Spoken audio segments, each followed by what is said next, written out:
time it is.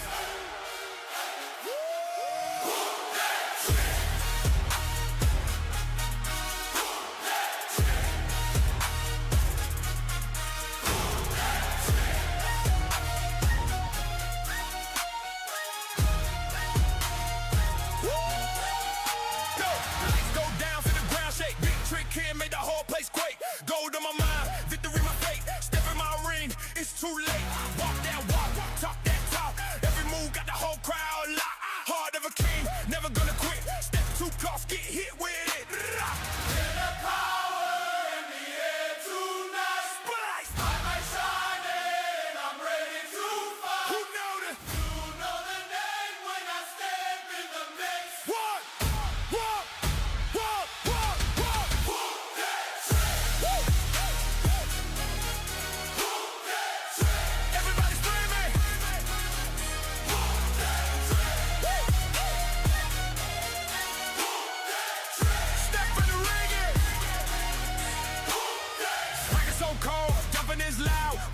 Energy shaking the crowd. Feel for the moment, ball for the lights. Trick Williams, bring in the fight. Stand real tall, never back down. Every arena know my sound when the bell rings. That's it. Whole world yelling, who's that trick? Trick. Oh, it's my time now. Oh, I wear the crown now. I'm rising up when I lock in the mix. Whoa!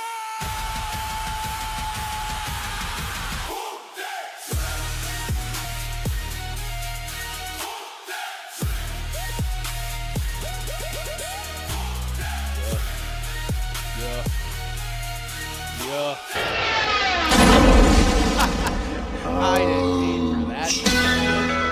I like it. Honestly, I dig it. I just added that back so that we'll have it during the season, and it apparently autoplays when I switch scenes. So that's get used to that. That's where we're at. But did you hear about the guy that got swallowed by a whale? I did not.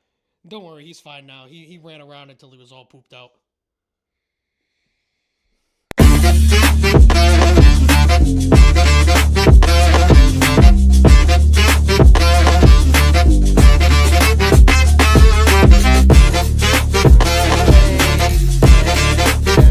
Welcome back to Brand Coverage. I'm Brandon Carney alongside Pat Gustafson. In the flesh. And we've got in-person post-Pat back surgery. He is here. He has joined us. He has recovered enough to not have to be in his full-body cast anymore, which is wonderful news. I can't stand the thought of just sitting at home. Like, should I have driven 40 minutes to... Yes.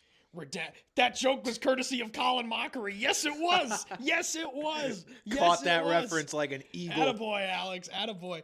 The thought of sitting home, like, should I have driven 40 minutes to the fine town of Redacted, Connecticut? Maybe not, but I mean, it's fine. I'd rather be here than doing this at home by myself. So, but yes, doing quite well. Maybe I'll do a scar reveal, and I have 4 of them. By the way, scar reveal if we get a $1 billion donation. Yeah. Depending on the dono. Folks, we've got a good show for you today. We've got some more free agency updates, and we have a little bit of a March Madness preview that we will get to at the end of that. Pat and I were just talking before the show. We're like, if you're coming here for a real deep dive analysis into March Madness and you've come to the wrong place. And who you should pick and fun fact, yeah, you've probably come to the wrong place. Look, I've gathered some intel over the last few days of just trying to research for my own bracket. Pat has as well, but not Look, leave that stuff to the Ryan Hammers of the world. My boy is doing a great job with the coverage. Check him out on any social media if you haven't. He's got great insight on everything relating to March Madness. We're simply going to give our picks, some dark horses we like, our Final Fours, and just to show you where we're at and talk about brackets a little bit. We got some knowledge here, as you can see. I'm in the spirit here with the Yukon. Yeah, Central's best player, not participating. NEC player of the year already in the portal. Yeah. Oh, perfect. But common.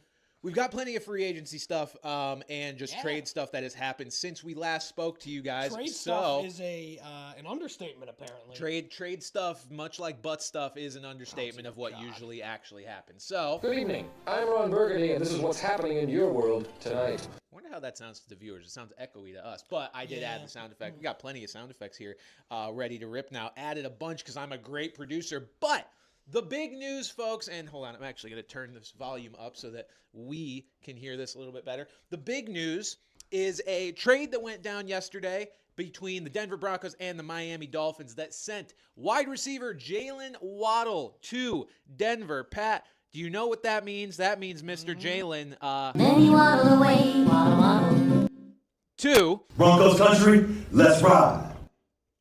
just going to become a diabolical soundboard with as many sound effects as you could possibly think of. This is going to get dicey fast. We'll say that. I was going to say the more we think of things, it's going to be quite dangerous. This whole thing's going to be filled. There's going to be multiple pages of shit, but that's not the point right now. The point is there was a big wide receiver trade that not a lot of people saw coming. Now, I will say this is very funny. When I went and did the House of Highlights video about like the Patrick Mahomes hater thing, and I was hating on Patrick Mahomes, it was a great time, great video. Man. Check it out on House of Highlights YouTube when you get a chance. I actually met somebody there who does social media stuff like I do, and he's a big Broncos guy. I'll be honest, I thought he was full of shit. He told me that he was close with Jaylen Waddle's like people, and that they've been trying to get him to Denver for a while. And this happened, this was like 3 months ago that I talked to this guy about this. I was like, he's full of shit. I don't fucking buy that. And then yesterday, lo and behold, Jaylen Waddle to the Broncos. So I guess he kind of knew what he was talking about. Shout out to him. Lot to take away from all this. First, let's just look at exactly what the deal was. The Broncos received Jaylen Waddle and a 4th-round pick for a 1st, a 3rd, and a 4th. So essentially, they sent away a net of a 1st-round pick and a 3rd-round pick for Jaylen Waddle. That is, I think, about what I would expect for Jaylen Waddle. He's a young, talented wide receiver in his prime. I think it's a good return for Miami. Like, if you look at it in the context of simply the trade itself, I think it's a good trade. I think it makes sense. But then if you look at it from the whole scope of Miami and where they're at, then it's like, what? Yeah. I mean, for the Broncos, fantastic. Yeah.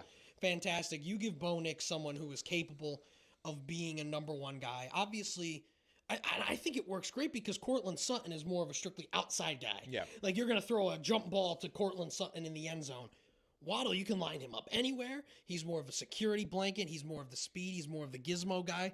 I love the fit for Denver. I love it. It's just a question of what is Miami doing? Yeah, I mean, look, I'll say first things first for the Broncos.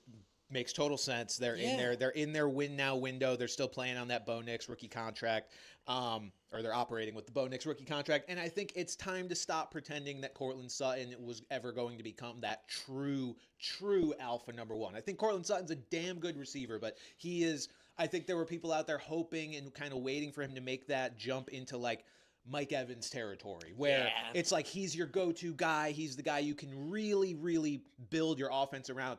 And again, really nice player. I just don't think quite that level of player. So you add a guy like Jaylen Waddle, he becomes your actual number one, different type of receiver than Courtland Sutton, and overall better receiver than Courtland Sutton. So I think makes a ton of sense for the Broncos. Obviously, they had done literally nothing in free agency up to this point. I mean, they've re-signed some of their own guys, but they are still, as of now, the only team to not sign an outside free agent. So they went and made a splash in the offseason in another way that not a lot of people saw coming. Great move for the Broncos. Looking at it from the Dolphins side, look, I definitely see the Dolphins' vision of like rebuilding. It just brings into question, why did you sign Malik Willis, right?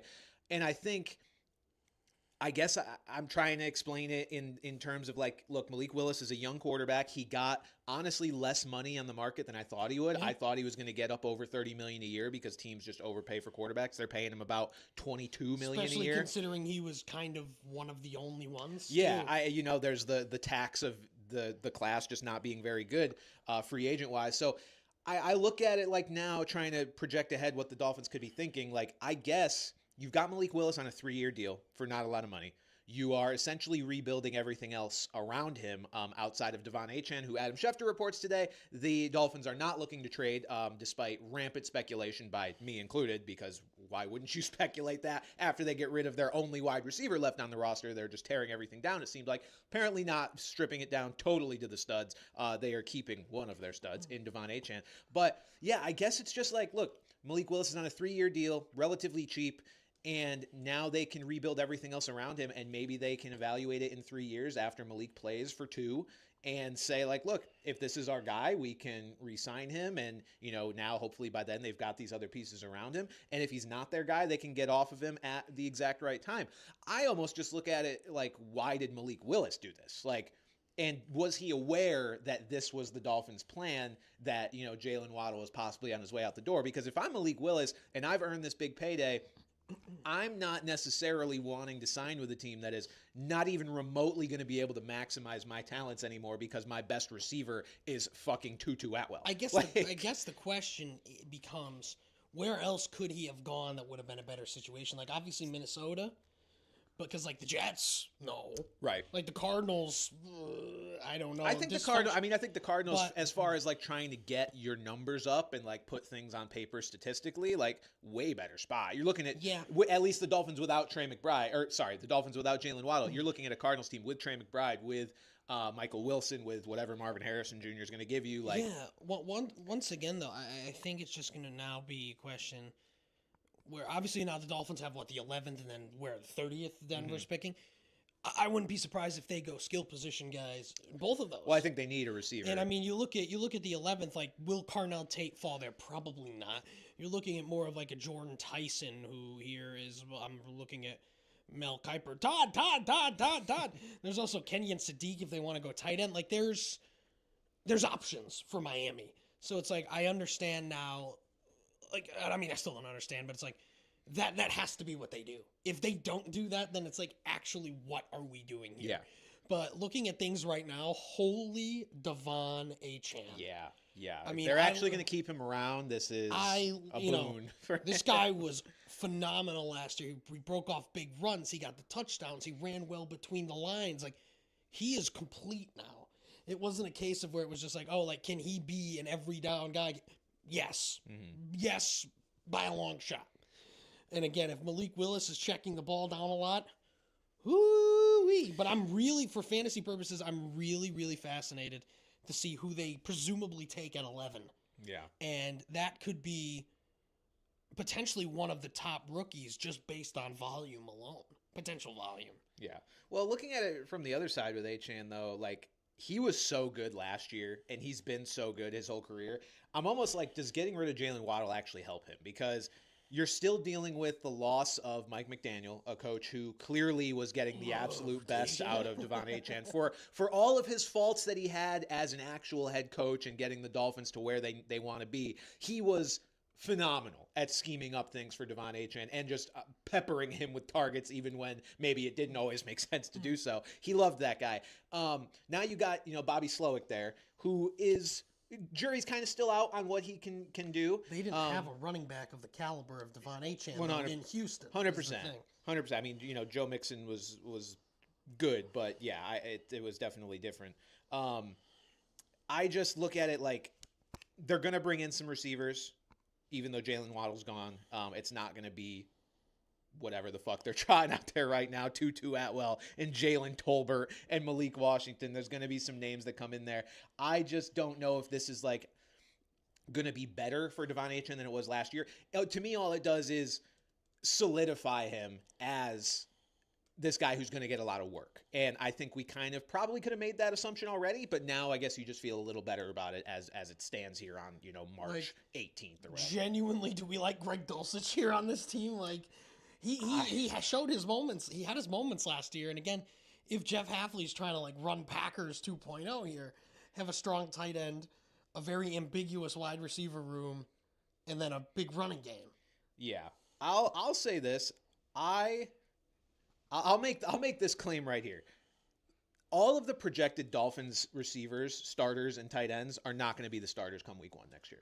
I would assume so. I don't think any of these guys are actually going to have starting roles. Maybe Dulcich. Maybe I don't even think he will. Maybe, unless they draft a tight end early, which they very maybe well Malik could. Washington as like a wide receiver 3. But one big thing to keep in mind is Bobby Slowick has those 49er connections. He was with the 49ers organization for a while. There are a slew of former 49ers available on the free agent market right now. Raheem Mostert. No. Jawan Jennings, Debo Samuel, and you. even Brandon Ayuk when he inevitably gets released. I don't think he's been officially released yet. I'll but when tell he you does, what, there has been not a peep about Jawan Jennings. I know. Which is very surprising. I'm in the boat that he's kind of overrated in the sense where it's he may get paid too. Well, I thought he was going to get paid too much, but now I think the fact that he hasn't signed yet means it might be kind of going back to the mean. But yeah, I could definitely see there are options out there for them to fill outside of the draft as well. I can't see them confidently going into this year with the motley crew they have. No, there's no way right now with Malik Willis under center. This is very much a team in transition and a team that, probably shouldn't be dove into too deep as of March 18th because things are just going to change so much. Exactly. Yeah, There's no reason to project this is what they're actually going to be trotting out week one because it's at least going to look a little bit different. Maybe Greg Dulcich is their starting tight end. I've been a Greg Dulcich truther for a long time. I hope he does get his opportunity. Years ago, yeah.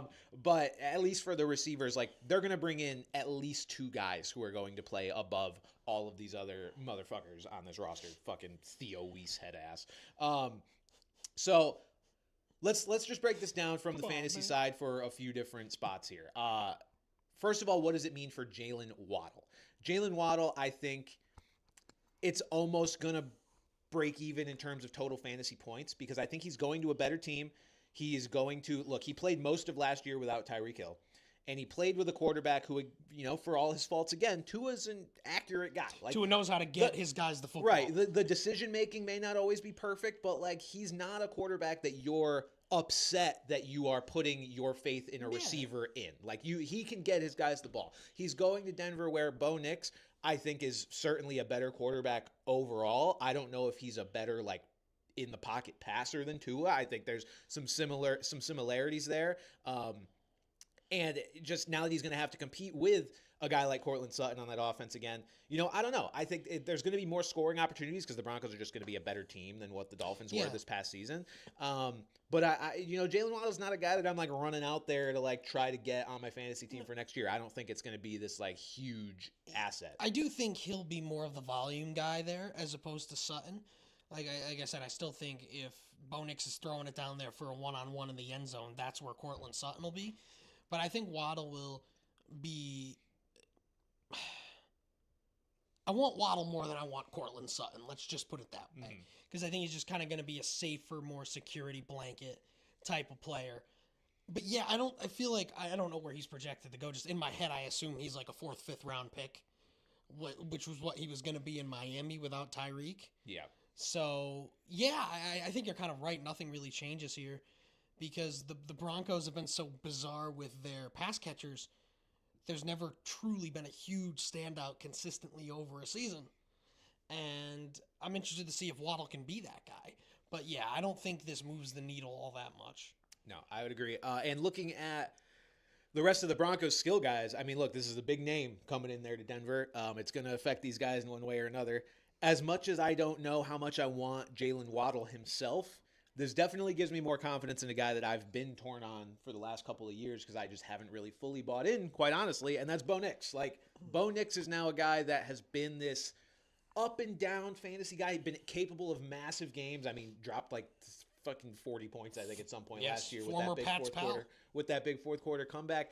Not a guy that's really always done it for you on a week-to-week basis. I think to a guy like, shout out Drake May, Drake May was pretty much guaranteeing you 17, 18 plus a week. That was pretty consistent. Didn't necessarily give you the huge games all the time either, but he was a guy that you knew what you were getting. Bo Nix kind of had that lower floor, I felt like. I feel like this raises the floor now. I think he's to not have to be worrying about your wide receiver 2 on any given week being Troy Franklin, Marvin Mims, fucking little Jordan Humphrey, whoever it is, this is such whatever a big former Saint they're trotting out on that given. Yeah, exactly. Tommy Lee Lewis. This is a big boost for them, and add this into the fact that Davis Webb is going to be calling the plays for them. I think this is exciting for Bo Nix. He's a guy that's going to be a little bit more of a exciting. I don't want to call him wild card because I think he's proven enough to this point, but wild card in terms of he might have that high end upside next year. And the wild card in terms of the fact that he's got the big arm, he's got the legs. Well, not right now. Right now his leg. Well, he's got one leg, one and 3/4. In theory, he should be able to run out there. So definitely an interesting guy there too. But again, this was one of those where when I saw it yesterday, I was just like, what? But I think the biggest takeaway here is it's going to make the Broncos a much better real-life football team. Yeah. We'll see how it all shakes out for fantasy, but for real life, if you're a Broncos fan, I'd be very happy with this. 100%. And then just looking at the Dolphins side, so we've already kind of touched on what it means for Malik Willis. It means that right now he has no weapons, which... Darren Waller. Darren Waller's also a free agent. So we are very much in the transitional period for him. I think it dampens. Look, no matter who they bring in, it's not going to be as good as Jaylen Waddle unless they bring in a Brandon Ayuk who suddenly has his head screwed on straight. I think then you could be kind of looking at a one-for-one-ish replacement because I don't want people to forget how good Brandon Ayuk was before he fucking went crazy. He was awesome. So that would really be the only thing that kind of recoups Willis's value back to where it was, 24 hours ago. As of now, he was already a guy I was dicey on in terms of fantasy football just because we have seen so little of him the last few years. Now, what we have seen from him has been great. That's why he earned this contract. But at the end of the day, the guy's thrown for 6 touchdowns the last 2 years total. You really don't know exactly what you're getting here. And for fantasy purposes, it's very much more of a dart throw than anything else. Etienne, like we said, going to get all the work he can handle. Might be a little less efficient because teams are they know that he is now the only literally motherfucker. Everybody in there. Yeah, if they have to deal with Juwan Jennings running down the field, I think they might deal with that rather than worrying about Etienne breaking off a 75-yard touchdown or whatever it is. And then the rest of the Dolphins skill guys, I mean, Pat, for a second, let's just entertain the idea that they don't bring in anybody major. Oh, dear. I mean, Malik Washington showed some things at the end of last year. He was by the time my fantasy team was cooked in our league, it was kind of beyond repair. But Malik Washington was putting up some good games there at the end of the year. It was garbage time, whatever it counts. It counts. Part of the season, whatever you want to call it. Silly season, as they call it in the NBA, when you get to the last 3 weeks of the regular season, and that's what they call the NASCAR off season. Nobody's playing their fucking starters anymore. Great, good to know. So Malik Washington, I guess, would be a guy to look at. I don't really know about Tutu Atwell or Jalen Tolbert or Theo Weiss.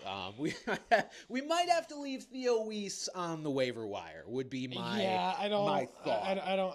They don't pay me enough to be confident in whatever Theo Weiss is.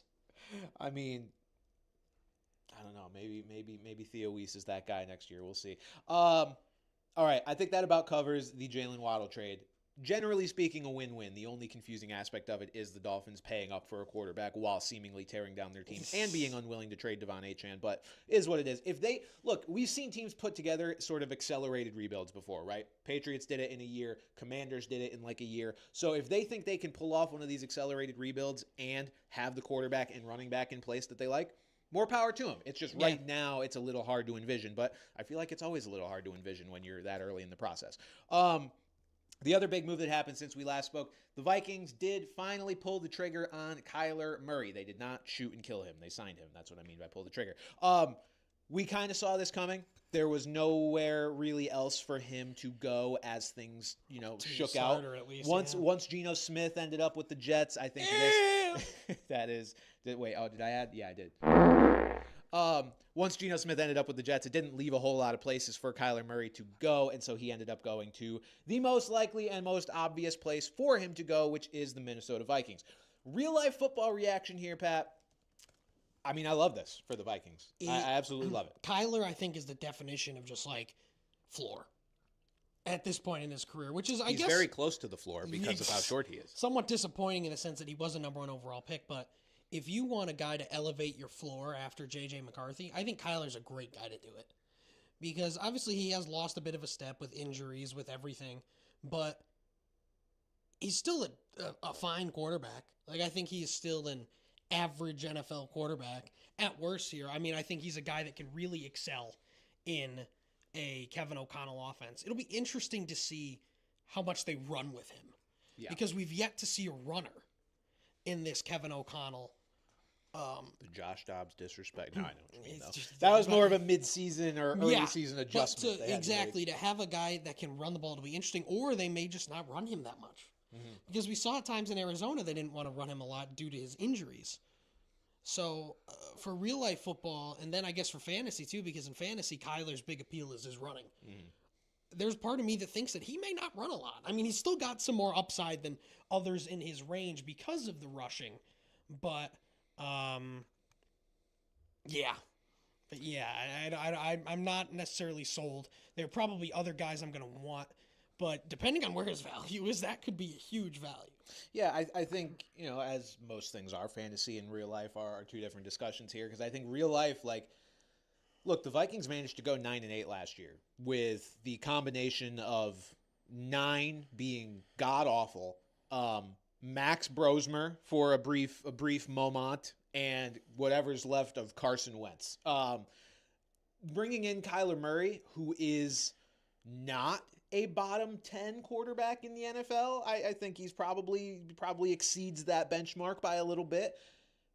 The Vikings very much seem like a team that just need bare minimum play to be able to honestly win their division or at least be in contention to do so. 9-8, I want to point out how just crazy that is, that they managed to go 9-8. It doesn't sound how bad they were and how much for we were how bad it on felt, them. for how not impressive it was on the field. And I think it also gets overlooked because 9-8 in the NFC North was tied for last in their division with the Detroit Lions, but that's just by virtue of how good that division is.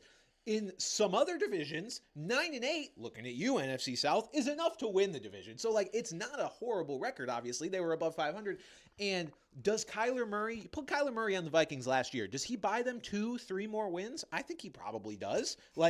With what they had to deal especially with. in the Max Brosmer games. Right, Absolutely. and even some of the JJ games that were just god-awful.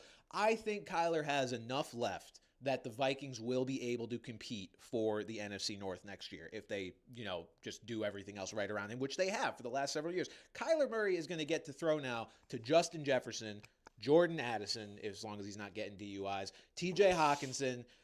It is the best supporting cast Kyler Murray has ever had because it's one of the best supporting casts in the NFL. In theory, a solid run game as well with Aaron Jones and Jordan Mason. Yeah. And at least a stable running game, I'll call it. And then a guy who's proven, he's not J.J. McCarthy proof because nobody is apparently, but a guy in Kevin O'Connell that has proven to make things work almost no matter who is under center, except J.J. McCarthy, who seems to be an outlier in general with how ass he is. Yeah, and I mean, for fantasy purposes and thinking to what kind of numbers Kyler could put up this year, I find myself referencing what Kyler has done statistically the last several years, and he has definitely not been as productive as we ever hoped he would, or even as he was early in his career. But Pat, even I feel like even his good years were worse than I remember them, because I'm looking back at his numbers and it's his best years were 2020 and 2021, in which he threw for just under 4,000 yards in each of those seasons. And in 2020, it was 26 touchdowns, 12 picks. In 2021, it was 24 touchdowns, 10 picks. So, good, but, not anything to write home about. But I think that begs the question, I just got done talking about how this is the best supporting cast he's ever had. I don't think it's out of the realm of possibility that Kyler sets career highs this year. You are making a scary bet because it's a guy that hasn't been very productive since 2021, and that's a long time ago, especially in the NFL. That from 2021 to now, there are teams that have gone through 3 head coaches on their own. That is how much time has passed. The NFL moves quickly, but I don't think that's something that we should totally write off. Kyler is going to be 29 years old to start next year. Jeez, he's not old. I would have guessed he was 39 at this point. He's not. It is really interesting though that as a first round pick, Kyler is closer to being Sam Bradford than he is Baker Mayfield. Sam Bradford's a great comp. Yeah. I think Kyler is just even now being a Viking as well. Sam Bradford with a little more upside, basically just being a first overall pick. For the first overall pick, disappointing. Yeah. But if you take it out of context, it's just a quarterback that had a solid NFL career. Yeah. But it'll be interesting. I mean, like you said, he could carve out some better years of his career right now and boost, he could become Baker Mayfield, more of a Baker Mayfield. This is exactly what happened to Baker, was he kind of got ran out from his original spot, and he went and he's thriving now. So I don't think it's out of the realm of possibility. Kyler is a guy that I think I would love to draft as my second quarterback. Just very late. I think he is. I don't think anybody's going to be jumping out of their chairs to draft him as their starter. I think those years have passed Kyler by. There was a time where, I mean, God, he was probably pushing top 5 in terms of fantasy quarterbacks, after those 20 and 21 seasons.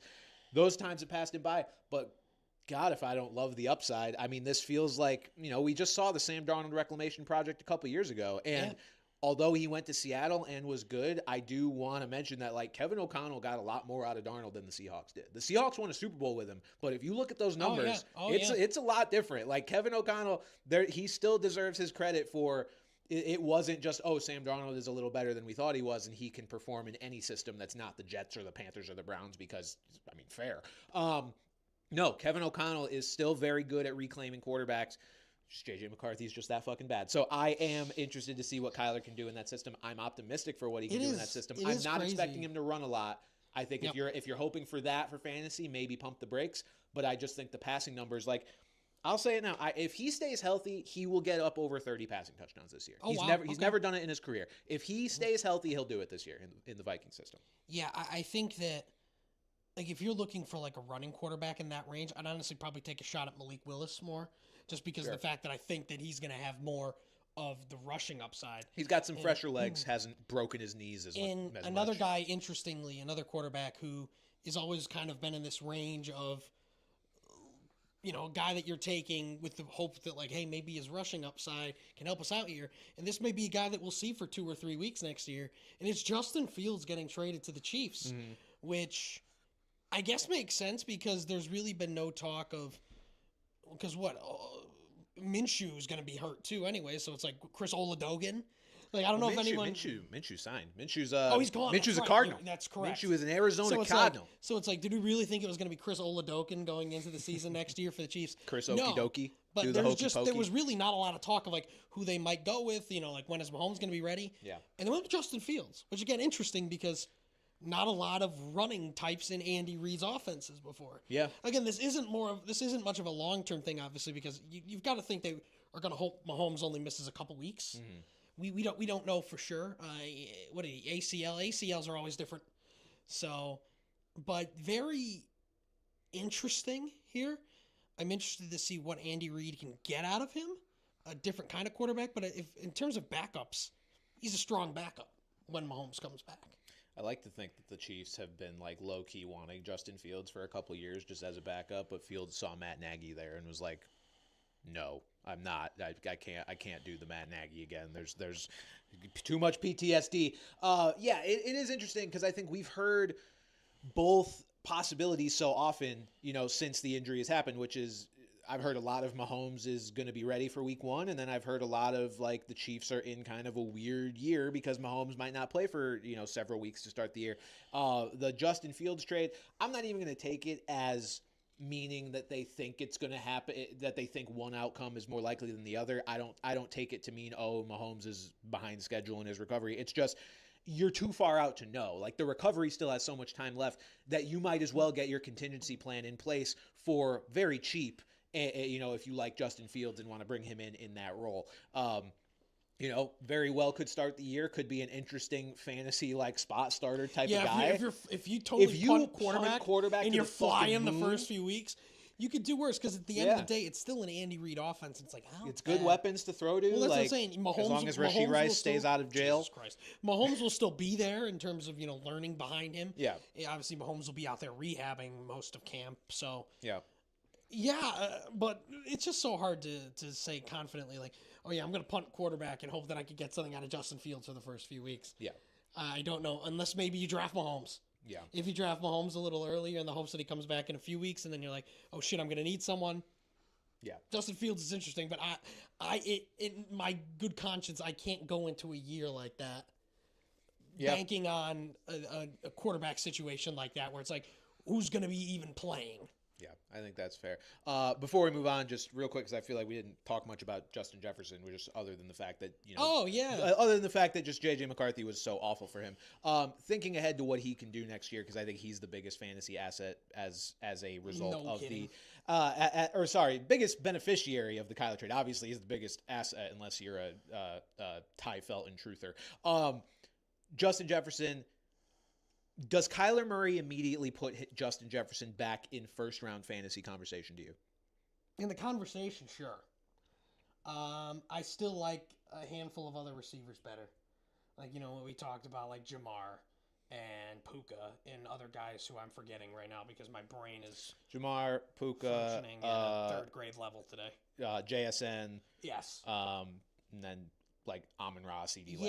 Yeah, I think Jefferson more falls in the Amon-Ra, CeeDee Lamb category here. Mm-hmm. But could he be a guy that finishes as the wide receiver 1 overall next year? Absolutely. Yeah, exactly. Absolutely. And I guess at that point, if you're drafting in the later first round, it's not even a flyer because Justin Jefferson is just so fucking good. Yeah.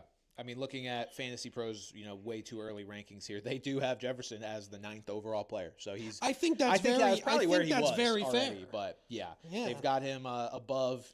Let's play this game. Sure. You rather have Justin Jefferson or Jonathan Taylor? It's positional, but it's the first round, so it's really not. I guess I'd rather Jonathan Taylor. Justin Jefferson or Drake London. That I think is a really Justin interesting Jefferson. one. I think I like the quarterback a little bit. I mean, well, Jefferson's a better receiver. Drake London's great. You know how much I like Drake London. Drake London's great, but Jefferson's a better receiver. In what London's going to be catching passes from Michael Penix or Tua, which granted we saw London do well with. Penix. Yeah, we talked about it before. And we just talked about good. 10 minutes ago how Tua was able to get it done for his receivers, but I think the upside is way higher for. Like I said, I can't envision Drake London finishing as the wide receiver 1 overall, but I can envision Justin Jefferson. My goodness, these rankings have Devon Etienne 17th overall. That sounds I'm going to take him first. I was going to say Justin Jefferson or Malik Neighbors. Ooh, that is closer than I initially thought when I read it out loud.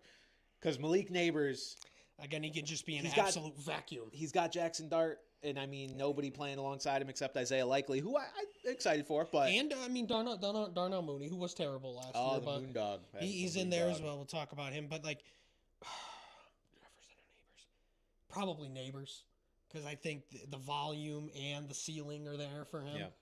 Just an exciting player in an exciting Matt Nagy off. And you know what I didn't realize? It's a Matt Nagy offense. You know who their pass game coordinator is? Oh shit! It's who is it? Brian Callahan. Oh yeah. They are just hoarding the icky coaches. It's really bad. I don't know. Every time I want to be optimistic about the Giants, because like I relatively like John Harbaugh as a head coach, I look at everything else around him. I'm like, brother, has the game passed you by? Like, I don't know. It's getting scary. All right, and before we move on to the other free agent signings that we've had, we have an update on Maxx Crosby. It does not right now sound like the Raiders will be trading Maxx Crosby again.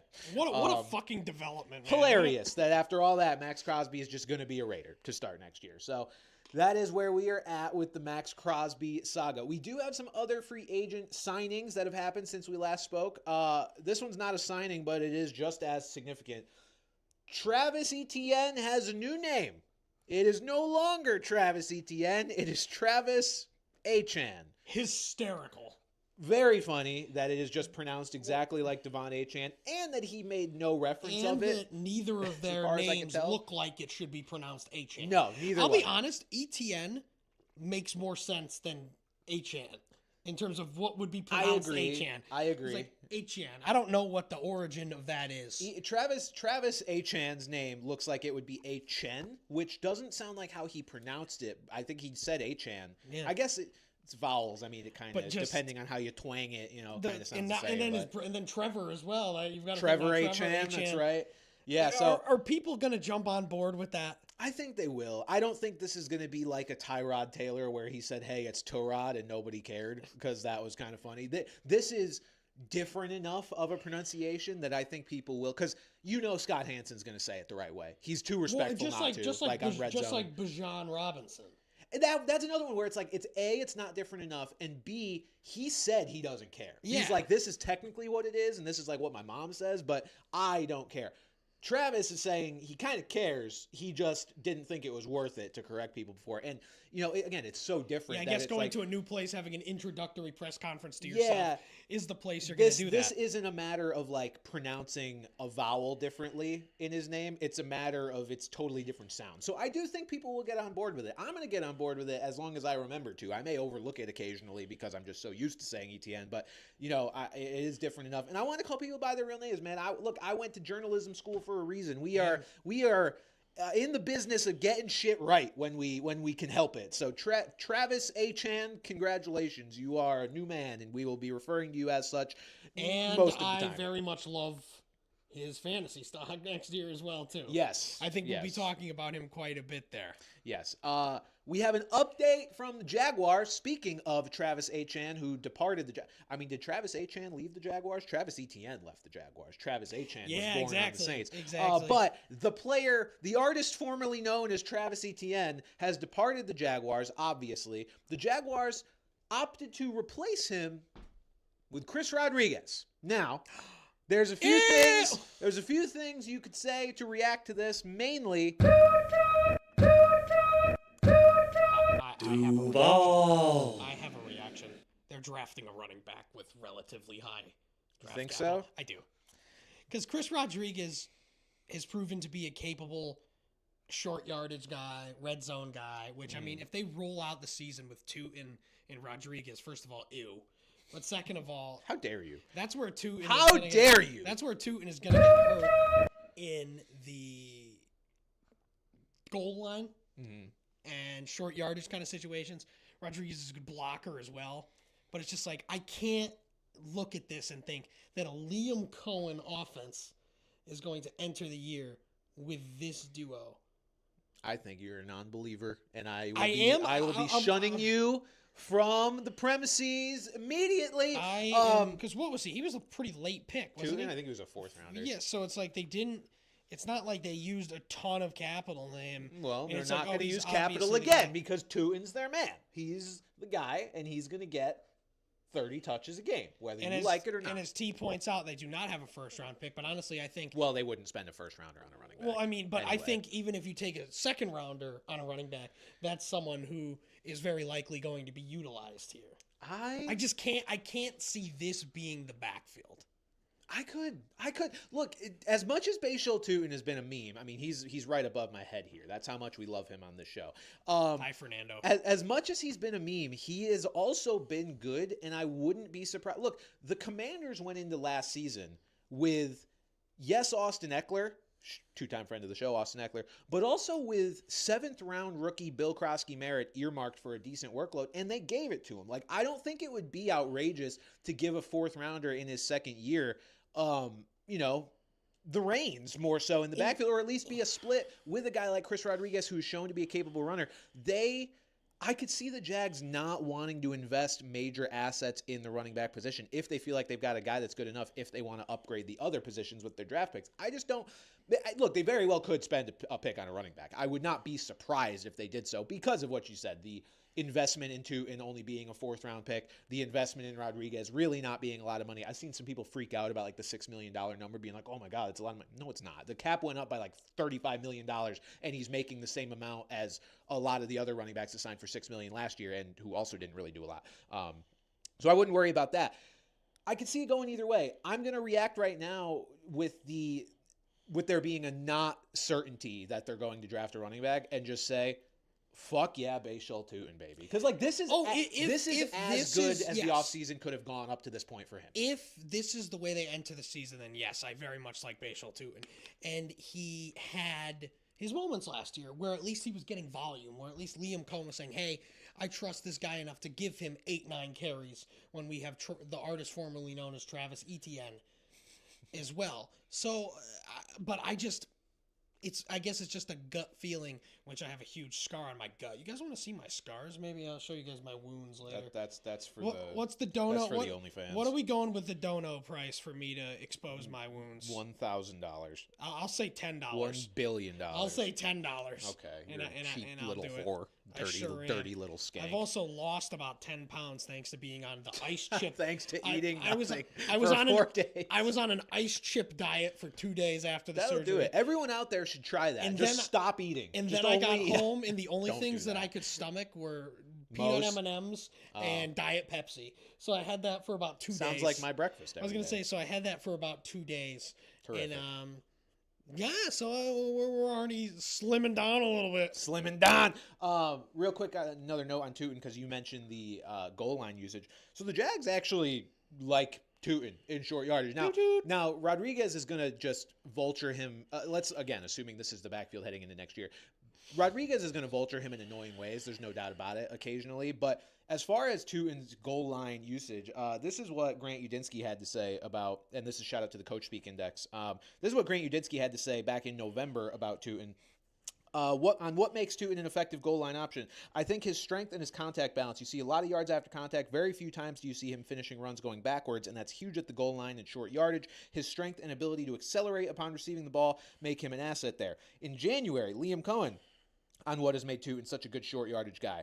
For a guy whose thing coming out with speed, he does a nice job getting behind his pads, and he's rocked up for a smaller dude. Last year in Tampa Bay, we were looking at Ray Davis and Bucky Irving and those guys. I'm not going to call it the same type this year, but there are some similarities. Those compact backs that can take a hit, but you're not getting whacked every time you take a hit because they're compact and smaller and have a lower center of gravity. So, the guys that run the offense talking up the guy.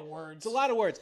The guys that run the offense talking up to in terms of the goal line opportunities. So I don't think it's like a given that he's going to be cocked out of those opportunities. So Tootin may slowly be ascending from meme to actual usefulness. We'll see if he survives the draft. That will be a big. That's what I mean. Yeah, I think that's the key there. If they go into the season like this or draft like in 6th, 7th round, a late round running back. Apparently, that's not in anymore. It seems like it's fading. According to my sources, aka a high school teacher that may or may not still be watching chat and could donate $10 for me to show my scars, and is getting Chinese food with me tomorrow and watching the NCAA tournament. But it's going to be wonderful. You want to come? But you're a busy guy over here. I see you and your wife. Well, I'm just fucking yapping now. I have lost the fucking plot. Okay. What else is new? Next, speaking of Liam Cohen running backs, I made a visceral threat to the Jaguars to not sign Rachaad White, and they didn't do it. So that is much appreciated. The Washington Commanders signed Rachaad White. Also signed Chigakonkwo. See, here's the thing: is I'm actually a little more fascinated in Chigakonkwo at the moment. Agreed. Because we saw that they loved Zach Ertz. Yeah. Well, Cliff Kingsbury is gone, though, is the only thing. But they have David Blau now. Davy Blau. Who I think is a fun Sporkle answer, by the way. But I like David Blau. I like his prospects as a play caller. And you look at Dan Quinn's offenses, they've liked tight ends. And Chigakonkwo right now is much younger than Zach Ertz. He's a much better athlete than Zach Ertz. I think this is a fun little opportunity for him. I still think he's kind of in that same range where he's not a tight end 1. He'll probably, maybe be drafted around like tight end 16 and has a chance to do something fun. And Rachaad White's interesting as well because we saw Bill Krosky-Merritt have his moments and we saw him have his moments where he stunk. Yeah. And Chris Rodriguez is gone. Conceivably 2-time friend of the show. Which way am I pointing? 2-time friend of the show, Austin Eckler, is seemingly gone as well. So Rachaad White has a big opportunity. Yeah, I think the one thing to note about Rachaad White is the money. Rachaad White got considerably fewer dollars than Chris Rodriguez did. 1 year, $2 million. So it is.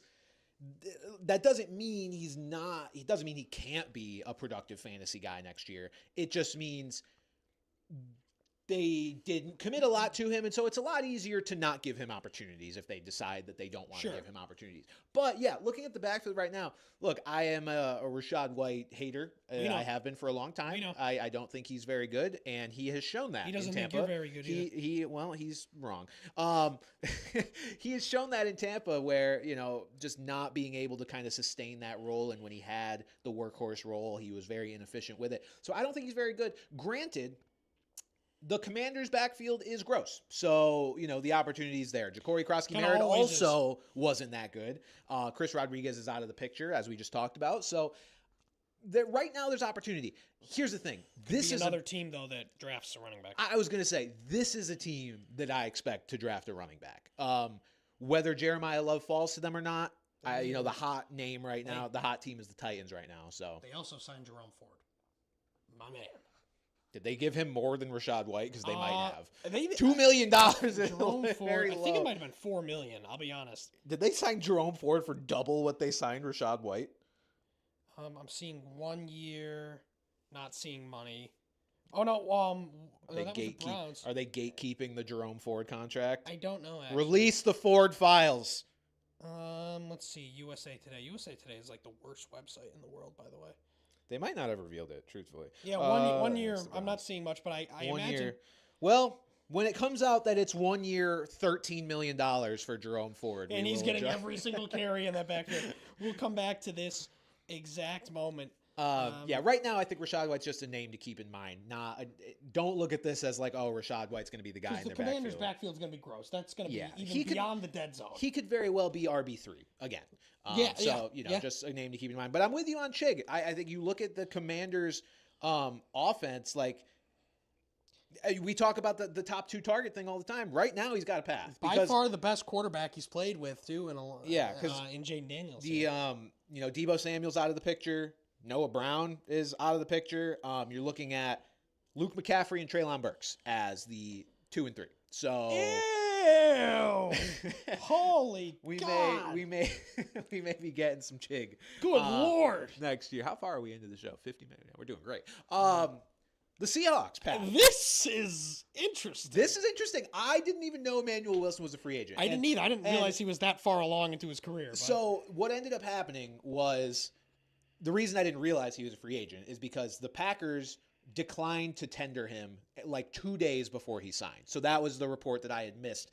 Because originally he wasn't going to be a free agent. I think we assumed that the Packers were just going to keep him as a restricted free agent or whatever for pretty cheap. But no, they ended up just saying, hey, Manny, go find yourself a different job. And he did with Seattle. And maybe one of the more underrated moves here, because we talked last week about how Zach Charbonnet is not going to be ready to start the season. The Seahawks need a running back. And again, they could very well add somebody else. But right now, Emmanuel Wilson, a guy who more so than Rashad White, more so than Chris Rodriguez, impressed last year in the spot starts that he had. I think he was a really nice looking running back, and going into an offense like what the Seahawks have, granted the Seahawks are going to look a little different next year too without Clint Kubiak, but in going into an offense that should have a good amount of scoring opportunities, ran the ball pretty well down the stretch last year. It's an interesting spot if he ends up being the main guy in this backfield to start the year. They're the defending Super Bowl champions. Yeah, so I love the fit. I did not think the Seahawks had an option available to them as appealing as Emmanuel Wilson. I thought they were picking from scraps, and they get this guy who is at least not scraps. At least an exciting young player. Some upside too. Yeah, exactly. And again, you go from one Shanahan disciple in Matt LaFleur to Brian Fleury now in Seattle. So it's clear that he can work in a system. How old is Emmanuel? He's 26. LaFleur to LaFleury. He's 26. So very interesting. And now some wide receiver news here. Fuck you. What? Fuck you. Stop putting Charlie Kirk in our show sheet. Stop. I want you to trip up so bad. I'm not gonna. I see it every time. Kirk, There's no world. There's no world where I conflate those two in my head. If Stephen A can do it, you can do it. I'm not Stephen A. Stephen A is a fucking moron half the time. Whoa, you're talking about my colleague. I'm on leave, but you're talking about my colleague. Stephen A yells. That's all he does. But genuinely, Christian Kirk. Yes, thank you. I'm not going to stop doing this, by the way. I'm aware. Christian Kirk has signed with the 49ers. Interesting. You get Mike Evans. You know what you're getting out of Mike Evans. Big outside receiver. Going to get a lot in the end zone. George Kittle's hurt. Juwan Jennings is gone, conceivably. Brandon Ayuk could be inside a volcano right now, for all we know. So you're kind of looking at the start of the year outside of Mike Evans, and then Jake Taun just will get his. You're looking at Ricky Pearsall and Christian Kirk. So there is some opportunity here, and Christian Kirk has a unique role, being more of the slot guy when there's an opening there. There's an opening there. I don't necessarily think, I think he's somebody that gets drafted in the late rounds. just because of the name recognition, just because of the fact that he's in San Francisco. I think this is more of a speculative thing. If other things happen around him in terms of injuries, whatnot, no George Kittle to start the year helps him very much. But again, I think this is a much better real life football I was going to say move. the same thing. I think it would take an injury for Christian Kirk to be fantasy relevant just because of the Ricky Pearsall presence. I mean, we've been waiting for Ricky Pearsall to break out himself for a while, but at the very least, Ricky Pearsall's a guy who's going to get a good amount of targets in this offense. I think be the number 2 receiver, maybe not number 2 target, because that's probably Christian McCaffrey. If not, he's the number 1 target above Mike Evans. Christian McKirk. So, Christian McKirk free, whatever. Yeah, I think it would take an injury, but I do like it as a real life fit. Christian Kirk is just the definition of like a great depth receiver. Like he's just a guy that you want on your team as your wide receiver 3 or 4. He's going to have some big weeks. Yeah. Speaking of depth wide receivers, I mean, I guess he's slotted in as the starter right now alongside Malik Neighbors. The Giants have signed Darnell Mooney. I like this one. This one I'm keeping my eye on a little bit because I think Mooney's season last year, he got injured early, I don't think ever got back from it. I was about to say, he did not look good at all last year when we all really wanted him to because the opportunity was there in Atlanta. Yeah. We saw Drake London have a great year. We saw Kyle Pitts have the best year of his career. It's like we wanted to see Mooney do it, and he just didn't. And I do think the injury played a big part in it. And now you go to a place in New York where, again, we talk about top 2 targets. It's Malik Neighbors, and then it is Darnell Mooney and Isaiah Likely. Yep. So at the very worst, we're looking at the 3rd target here in what should be a capable offense with a capable quarterback to get guys the football. I don't hate it. I don't hate it. Again, I think he's sort of a guy that's kind of going to be going later, later on in drafts. But when you're kind of taking flyers at that point, you could do a lot worse than for example, a guy you could do a lot worse than Darnell Mooney would be like Hollywood Brown to the Eagles. Yeah. Like I would much rather have Darnell Fucking Mooney. barf I would soup. much rather have Darnell Mooney over Christian Kirk as well in terms of fantasy football. Yeah, I agree. I will say Darius Slayton still around with New York, but Darnell Mooney seems He is like inevitable. But Darnell Mooney seems like Slayton more has likely his to be a high role target where he guy. just runs some routes and then has 2 enormous weeks when someone gets hurt. We all believe in him, and then he reminds us that he is, in fact, Darius Slayton. Darius, Nick Westbrook, Akine, Slayton. Honestly. Just field stretcher extraordinaire. Make sure your safeties can't get too comfortable, Yeah. Which is valuable, in fairness. And yeah, the Eagles signing Hollywood Brown. Look, I think they just did that because they don't want to have to change A.J. Brown's jersey, and they know they're going to trade him away. So A.J. Brown, when he comes to New England, you're going to have a new Brown wearing 11 in Philly, and it's going to be Mr. Hollywood. A.J. Brown's coming to New England just after June 1st. Just wait on it. Okay. Go fuck yourself. Those are the other free agent moves. We've got some remaining free agents. Honestly, Pat, slim pickings at this point. Very, very few remaining. Pickens is on the Cowboys. Thank you. Very few free agents that are really going to make any sort of waves in terms of whether it's themselves having fantasy value or affecting other guys.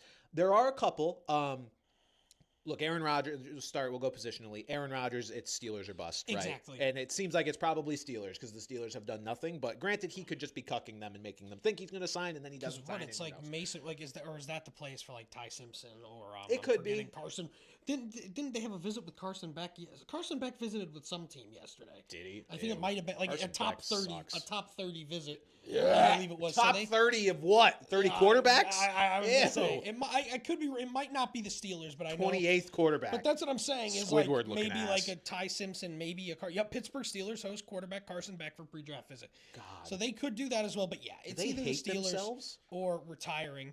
And now Kirk Cousins. I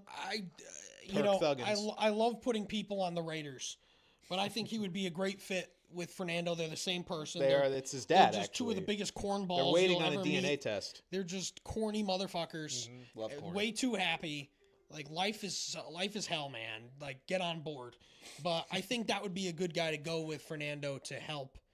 Mentor, because Kirk Cousins had a very solid NFL career, and I think it also knock on everything. Something happens to Fernando where they feel he's not ready, which won't happen. In my They wouldn't opinion. be totally cooked. That's what I'm saying. Yeah. It's like I love Aiden O'Connell. I think Aiden O'Connell is a good guy. No, you don't. You don't love He's Aiden the second hottest AOC that I've ever seen. I did see AOC in person.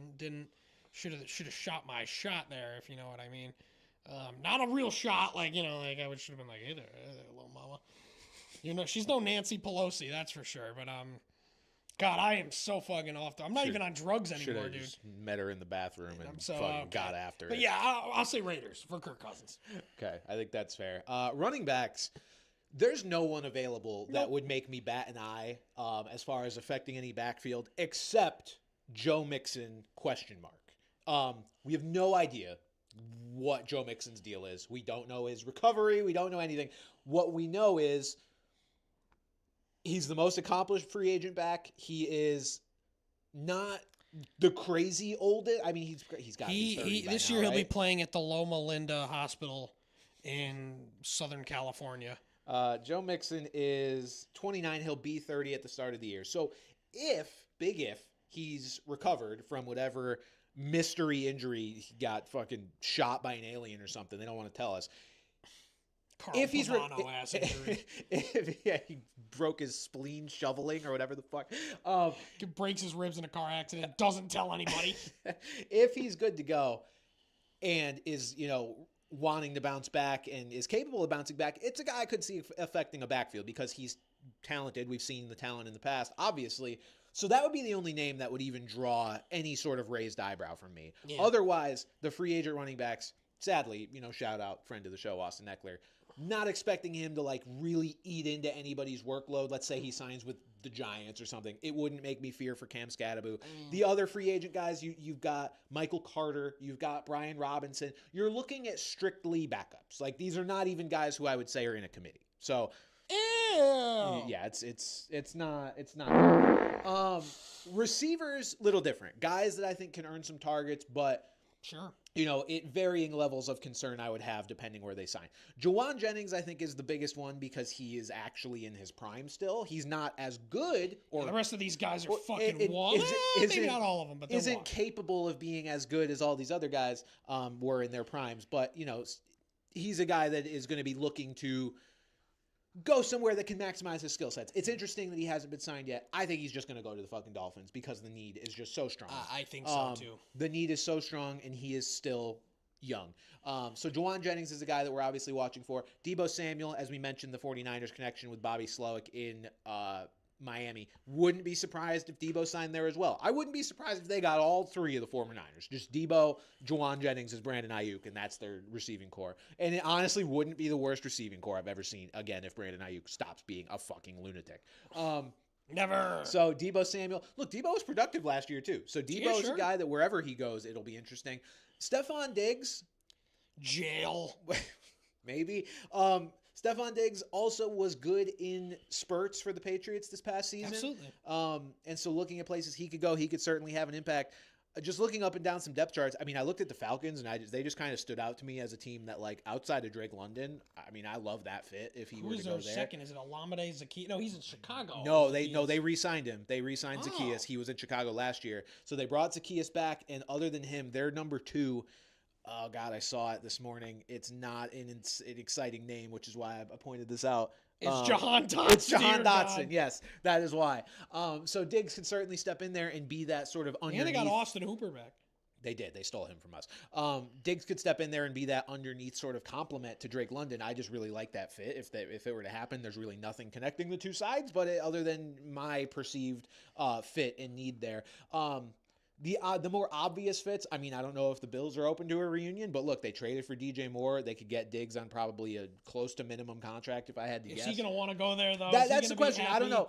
Diggs spoke very highly of Josh Allen and the Bills when he left. I don't know if there's any low-key bad blood there, especially with McDermott gone. I don't know what their relationship was like, but, that just seems like kind of a storybook fit and, again, a positional need because it's DJ Moore and Khalil Shakir right now. I think no matter where Diggs goes, other than the potential with the Falcons, you're looking at probably a wide receiver 3 sort of role. He kind of feels like he's entering his Odell era with with the Rams, which brings me to the Rams. Rams were apparently in the mix for an A.J. Brown trade. So with that in mind, dear God, I guess they're not out of the market for receivers. Now, there was also speculation that if they traded for A.J. Brown, they were speculating or they were looking into trading away Devontae Adams. So I don't really know what's going on with the Rams. All I know is they're moving and shaking. They're doing some shit. Yeah. Diggs as a wide receiver 3 there, beautiful for a team trying to contend. That is a sick wide receiver 3. I mean, that just absolutely loaded in that receiving core. A place where he would be more than that is the Baltimore Ravens. Diggs obviously graduated from Maryland. Are always the team. They always need receivers. Diggs went to Maryland, graduated from there. So, the Ravens certainly make sense as a fit. I think the Ravens would be the most interesting in terms of fantasy fit because he would actually be able he's to a offer very lot. different kind of receiver than Zay Flowers. Mark Andrews is aging. Isaiah Likely is gone. Oh, God, I can't even name another Ravens receiver off the top of my head right now. Is Devin Duvernay still there? No, I think Rashad Bateman's still there. Is James Prochet still there?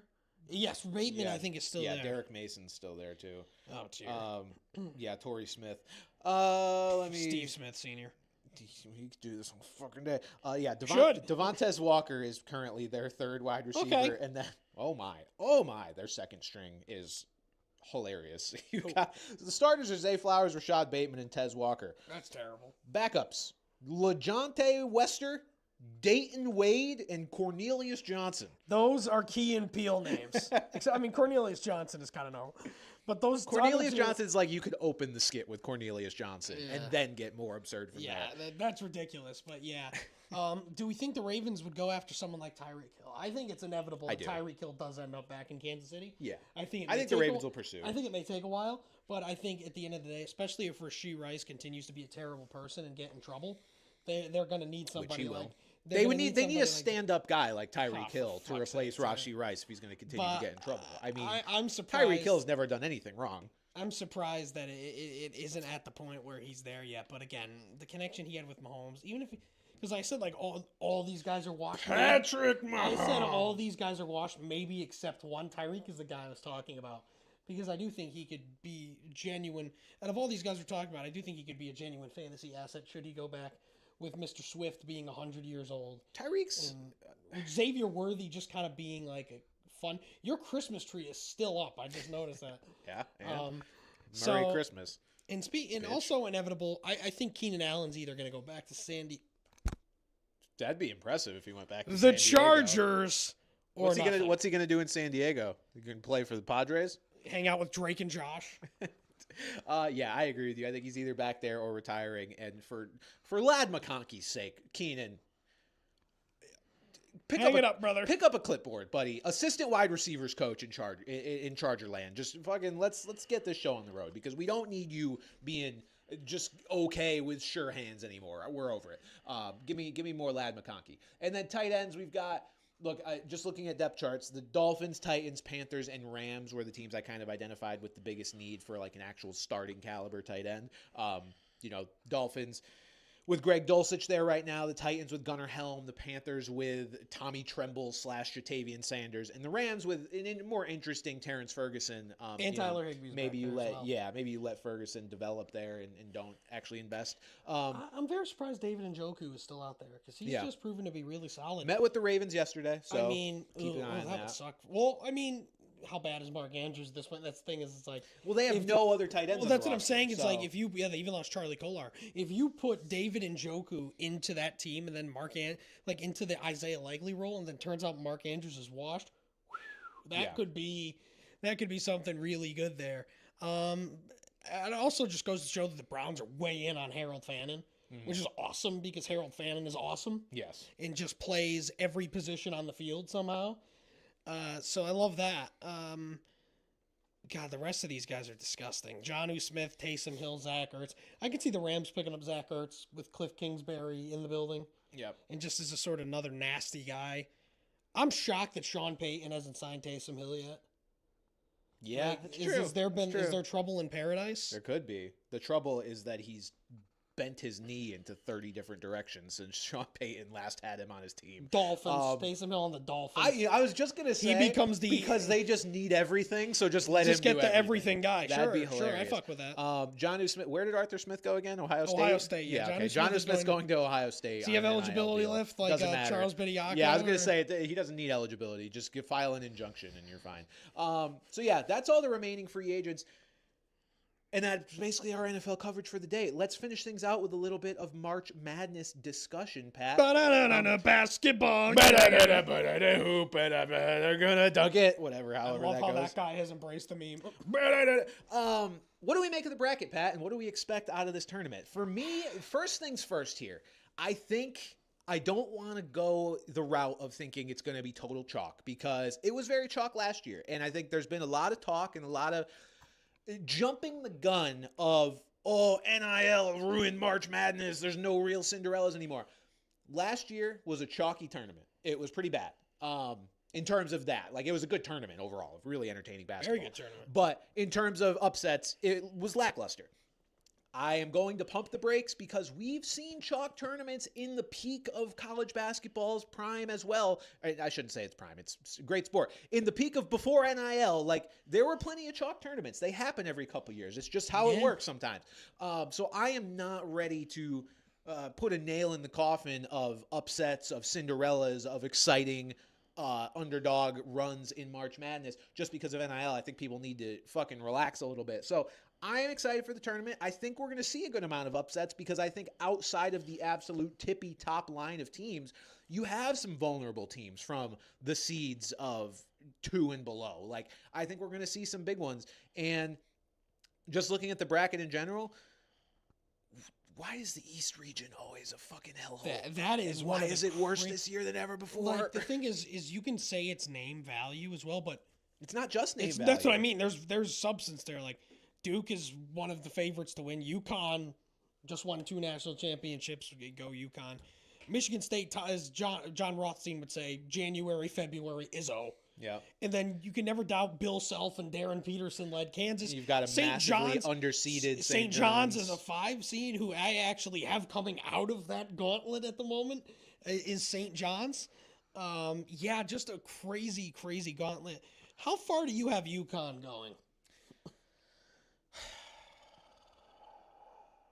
Do I have to say it? I don't want to. I have Yukon losing to Duke in the Elite Eight.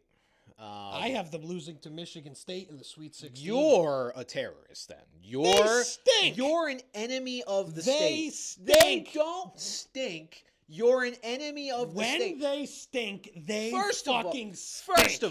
First of all, let's have this discussion. You have them losing to Michigan State. I do. Yukon played Michigan State in an exhibition before the season did. started and blew their fucking doors off, blew their shit smooth off. They're not losing to Michigan State. Tom Izzo's a fraud. Dan Hurley's the real king of March. No, look, UConn's Did you see him get teed up for just like yelling "fuck" for a long time? No, that's just really like, funny. When he got teed up, he was just like "fuck," and then he got teed up. And he's like, "What?" And I was actually like, "Okay, that's a lame tee." Like the one where he should have gotten suspended, where he didn't touch him there. Yes, no, he did. the VAR review said he did not Stop touch it. the referee. Stop it! He should have been suspended for a game for that one. But No, yeah, you guys. UConn's a flawed team. They're one of those teams like any other non-1 seed where it's like they could easily make a run to the Final Four. They could easily lose in the first fucking round. Like, please don't lose to Furman, guys. Go Furman. But fuck you. Yeah, they're a flawed team, but they also are such an experienced team. I've seen how they can play when they are at their best. It's just seeming like them being at their best has been a little fewer and further between. Looking at them earlier in the year, though, they started the year with a crazy non-conference schedule, beating some of the very best teams in this field. Florida, they beat. Illinois, they beat. Arizona, they lost to without Terrace Reed by like 3 points or something like that. So UConn has shown the propensity to be. That just feels so long ago. It does, though, and it does matter that was that long ago. But also, I don't want to get lost in the throes of conference play. Like, you play these conference teams that know you so well. You know, it can often breed different results than when you're playing these teams you've never played on neutral courts. I'm glad. While I'm shocked that St. John's is even in UConn's region, I'm glad they're on the other half of it so that we don't have to see them until maybe the Elite Eight, if anything. So yeah, I have them losing to Duke in the Elite Eight. I could very well see them beating Duke if they fucking come correct. They have to come correct. They just have not been coming very correct lately. They've been coming incorrectly. I need them to come more. Holy crap, I'm coming, Lois. I need them to come more and better. So yeah, I have UConn losing to Duke, but the East region is a nightmare. My Final Four as of right now, I have identified. Pat, I'm big on Wisconsin. I'm finding myself being big on Wisconsin right now. See, I've got Arizona. Arkansas is tough. Arkansas. Darius Acuff is arguably raised his draft stock more than anybody. I guess him and Keaton Wagler from Illinois. Those two have raised their draft stock so much, especially the last week or so in the conference tournament. I do have Arkansas beating them. Okay. I mean, that's fair. But Wisconsin always kind of comes alive in March. Yeah, I mean, I rode that Frank Kaminsky, Sam Decker, Wisconsin team to glory many moons ago. So I kind of always had a soft spot for Wisconsin. Honestly, I have a soft spot for basically the entire Big Ten except for Purdue and Michigan State. I do have Purdue in my Final Four this year, though, so whatever.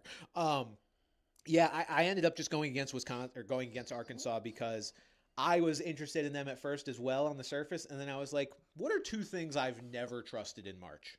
A, freshman. B, John Calipari. So I'm not going to suddenly start trusting the mix of the two. Granted, Calipari's proved me wrong in the past with some of the best Kentucky teams, but also he gets upset a fucking lot. So I decided to jump off the Arkansas train, but that's definitely, I hope we get Wisconsin-Arkansas. As much as I want to see upsets as well, and so I won't be too depressed if either of them go down in the first, because it would just mean it was a really sick upset. I do want to see those two teams play, ideally. Final four right now, Duke, Wisconsin, Vanderbilt, and Purdue. Duke-Purdue championship, Duke winning. I was on Michigan for months until LJ Kaysen went down. And I just feel their offensive efficiency since then has gone way down. That guy that hit the shot, what's that guy's name? Hunter Dickinson. That man is just rotting in the man can't even get called up to play for the fucking Pelicans. That's how bad he is. Oof. Well, neither can Jordan Hawkins, so I really shouldn't say much. He at least they at least pretend he's there. Yeah. No, that's fair. I mean, mine is subject to change. I have Arizona, Michigan, Boo. Houston, Boo. and St. John's with a Big 12 showdown. Again, Arizona and Houston in my championship game with Arizona prevailing. Okay. But I was saying before the show, it's just so hard because there are so many of these major conference teams that are good for no good reason. Mm-hmm. Like they're just good, and and all these teams are so battle tested with how deep the SEC was this year, with how deep the Big 12 was this year, with how deep the Big 10 was this year. There's just a lot of these teams you look at them and you're just like, okay. Yeah. You're like, yeah, this is a good basketball team. I don't know why. What's your biggest upset, Bert? Because I'm looking in terms of 11 and 12 seeds, like higher than a 10 seed. I only have 4 upsets. Higher than a 10? Higher than a 10 not seed. including a 10. No, I actually currently have all 4 10 seeds winning. I am going to have to pull one of those just for superstition. But yeah, I have 2 11s, a 12, and a 13 winning. And that's it. I didn't get too crazy here. Believe it or not, and I have 3 11s. Yeah, I have 3 11s. Jesus. Believe it or not, I mean, I put this bracket together based on prior knowledge, like 10 minutes before the show started. So this is very much subject to change still, possibly adding some upsets. My thing is, so I actually have fewer higher than 10 seed upsets than you, which is unusual for me. Yeah, because you're usually kind of sexy with that. Yeah. So right now I have South Florida 11 over 6. I do too. VCU 11 over 6. I do too. Where are we next? There's Missouri as a 10 over 7. That doesn't really count. And then Hofstra 13 over 4 over Bama. Oh wow. Well, Bama had that guy get arrested. I already liked Hofstra, and then Bama had their second highest scorer get arrested for weed. And he's not going to play. He was bringing it to a teammate. He was in the wrong place at the wrong time. He didn't know it was going to be used for weed. Right. And then, yeah, that's it, because then I have Santa Clara over Kentucky. My biggest thing is in the following round, I have a couple of double-digit seeds winning another game. So I have South Florida beating Michigan State in the second round, and then Santa Clara beating Iowa State in the second round. So those would qualify as my biggest upsets. They just occur in the second round. Other than that, I don't really have a ton of major first round upsets. I've been trying to approach this bracket with a little bit different of a mindset than the last couple of years, because truthfully, I've been really bad at brackets the last few years. And I've been pretty good because I've been chalk. It's no fun, but it's just like, so that's the thing. I'm trying to lean a little bit more. I don't want to be chalk, and I don't I don't want that to be like how this comes off. I'm trying to go a little more chalky than I was because I was getting a little too outrageous with it, and it would just be annoying. So the way I see it is you can't get too crazy in like the Sweet 16 Elite 8 because if you're in a pool and you get 14 of your 16 Sweet 16 teams, 7 of your 8 Elite 8 teams, you're in good shape. Yeah. You're in good shape. If you want to go kind of wild in the first 2 rounds and some of these teams that you don't think are going to go far anyway, like my 2 big upsets is I have Akron over Texas Tech. I think no JT Toppin is really going to hurt them. They've kind of skidded without him. And skidded and shitted and Nebraska fucking stinks. I'm going to say think so? it. Okay. I have Troy. I thought about Troy. I have Troy at the moment over them. Because again, the way I look at it is, I don't think Nebraska's beating Vanderbilt. I agree. Yeah. So why not? You might those are the kind of Yeah. upsets you go for. Is if you really think a team like Nebraska is not going to beat Vanderbilt, and you think they're kind of frauds, boom. Which I guess is fair. Like if you think Texas Tech would beat Alabama, boom, you're going to go Hofstra. I don't have the guts to do that. Yeah, I'm trying to identify the like low key dark horse team. You know, I don't know if you remember, like so last year there wasn't much because again, last year was just a very chalk tournament. But like 2 years ago, when everybody was picking all these cool upsets and there was whatever, Clemson just went on a fucking run. Yeah. For no reason. So I'm looking and I'm like, where do I see that possibly happening? Because I would love to be the guy that just picks the team that no one thought would go on a run and they go on a run. I hate it because they run into Arizona, but I really like Utah State. I think Utah State's underseeded. I don't think they should be on the 8-9 line. Yeah, that's why I think I tried to kind of do that with Wisconsin. I mean, I have Wisconsin. They're a 5, right? But I have them beating High Point, who I want. Before the bracket came out, I said I was going to pick High Point. High Point's to a win fun game. team, and then they fucking run into Wisconsin. That's how it always goes. You always have a every team year. you want to see, and like then Oral Roberts a couple years ago. I was like with Max Asmus. I was like, I'm going to pick them, and then they draw Duke, and I'm like, all right, go fuck yourself. Yeah. But yeah, that's I think the biggest one. I mean, again, I mentioned those double-digit seed upsets I have, but like having Wisconsin over Arizona, I feel like is a pretty big pick as well, and Vanderbilt over one Florida. team Two I think fives could over be ones. Texas. We just saw them last night. Ugh. I've got Texas winning a game. We'll see if they run into Gonzaga. Pukey soupy. But I mean, again, very battle tested. They really kind of, fell into the tournament. They really struggled at the end of the year. But BYU, it's just AJ DeBonsa and then everybody else, and that's another team that they should have been much better than a 6 seed. Again, I get the Big 12 was disgustingly good this year, but based on how they entered the season and things, they should have been higher than a 6 seed, and they didn't perform to that level. I don't love BYU there. I took BYU over Gonzaga. Okay.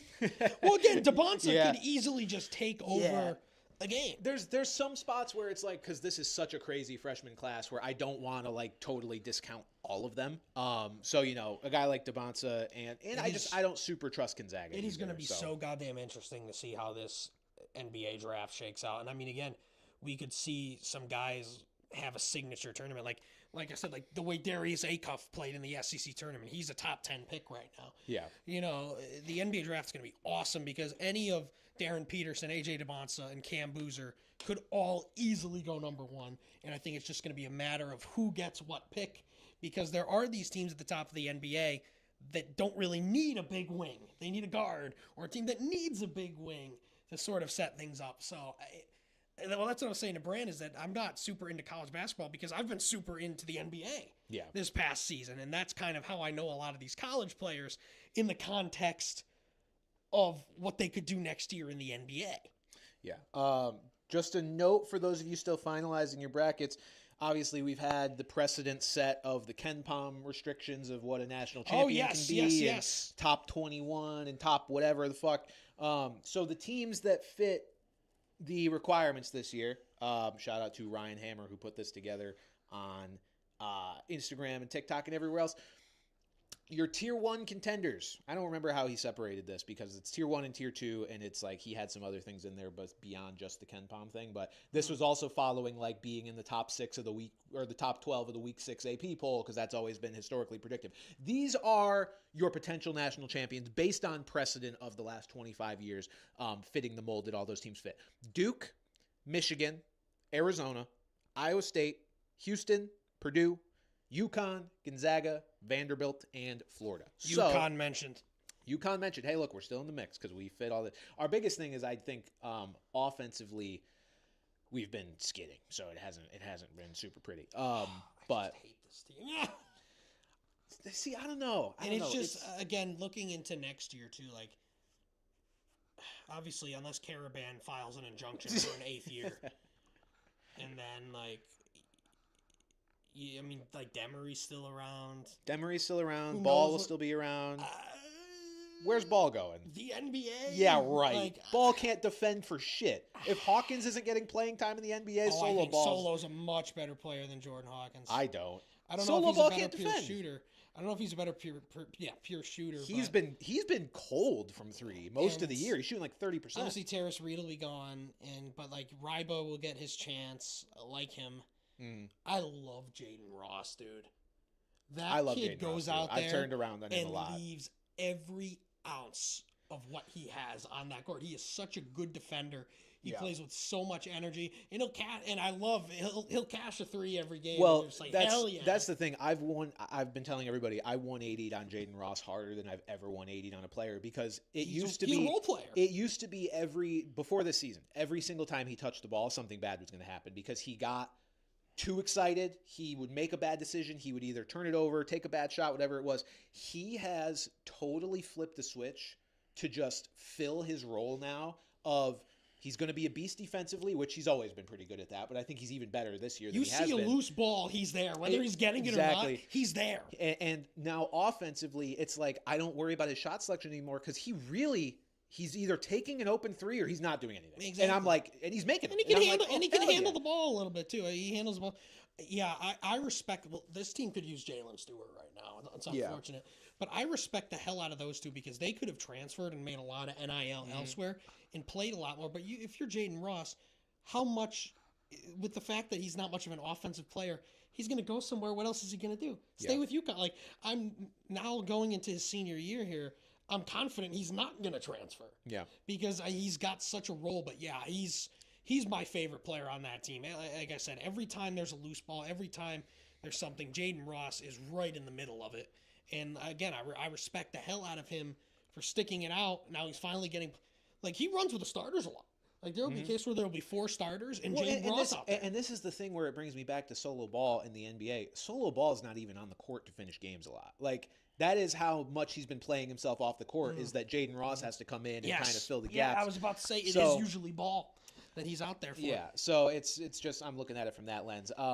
If Yukon is going to make noise and possibly win another national championship, which technically they still can, I think a lot of it's going to come down to Braylon Mullins. He needs to play like the star freshman that he is. He needs to play like you're looking at these mock drafts, and yes, he's behind these guys, but he's in their tier. He needs to have the type of impact that a Darius Acuff has. He's another kid that could easily play. Well, I mean, like he'll probably go in the late lottery, anywhere close to it. This is another kid who can go and have a great tournament and really solidify himself. Yeah. Because He's the X he factor is to me. not just this spot up white boy shooter. No, Again, he's- he's super athletic. He plays aggressively. He's not the best defender, but he puts in the effort on defense. So it's like this kid is a lot more than just some little white boy shooting threes. He Absolutely. really isn't. Again, he can go out there and prove that and really solidify his stock. 100%. All right, that'll do it for this episode of Brand Coverage. We are going to get into some viewer questions now for our live viewers here on YouTube. Guys, thank you for tuning in. We are going to continue this trend of being on Wednesdays for the time being. We'll see how long that lasts. I could tell you for sure once the season starts, we'll be back to Tuesdays. Might be before then that we get back to Tuesdays, but just keep tabs on the socials. It's still 10 a.m. on Wednesdays for the immediate future here. Just but check my Instagram for my live Pat reaction. yeah, That's and a then great check my gag Instagram for reposting sharing it. Yeah, that's a great gag now. it's- Me when the podcast is Wednesday. It's perfect. But thank you guys for tuning in to this episode of Brand Coverage. For Pat Gustafson, I'm Brandon Carney. We'll see you next time. They cut me wide open. Bye-bye. All right, and we've got our viewer questions, which I have on my phone, actually, because I have... Oh, well, I X out of the tab, actually. Hold on, let me get back to it. I know how to get back to it. Let's see here. Dashboard. Feel free to fire in any questions I if you guys want. still love that Alex picked up on the Who's Line. That was a good eye by him. There's another one. I forgot there was another Colin Mockery joke that I had lined up, but the whale one was one that I thought of. But no, After my surgery, when like I couldn't sleep, I would just sit there and watch Who's Line Composite like 3, 4 in the morning, just trying to fall back asleep. And man, that show was fucking hysterical.